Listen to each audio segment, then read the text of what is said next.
Paano magbaklas ng scanner ng Brother T310.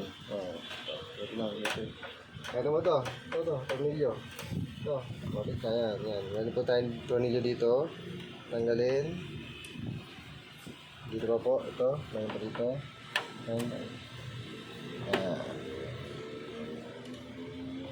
Ito pa po. Ito. Ito. Maraming tornilyo yan. Tatanggalin natin para mabaklas natin itong scanner na to. Ito pa. Nakita mo. Ayan. Ito pa po. Meron pa po dito. Ang dami talaga nito. Napakarami.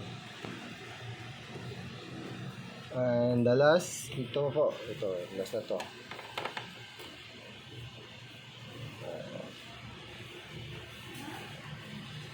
Yan, ngayon matatanggalan natin yan.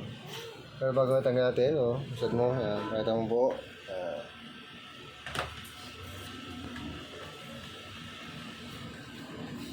Bago mo natin tanggalin, ito.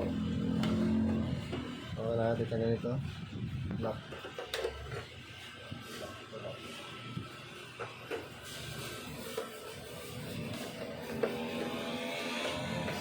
Yung mga lock dito para matanggal.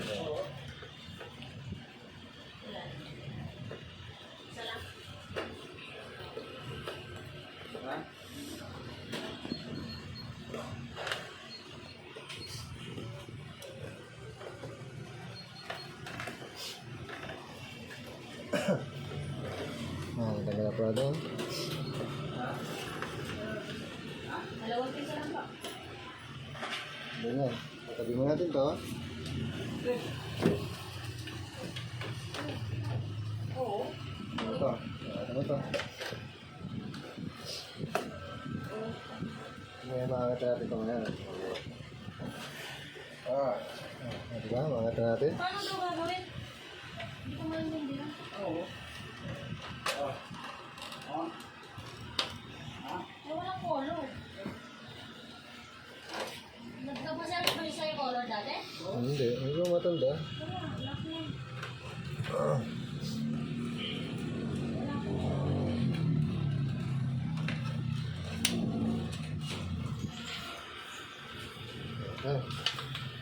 Baklas natin. Ayan mga to. Ayan mga lodi yan. Baklas natin.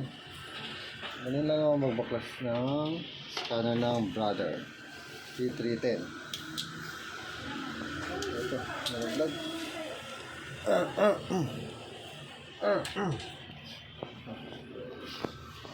Ito po.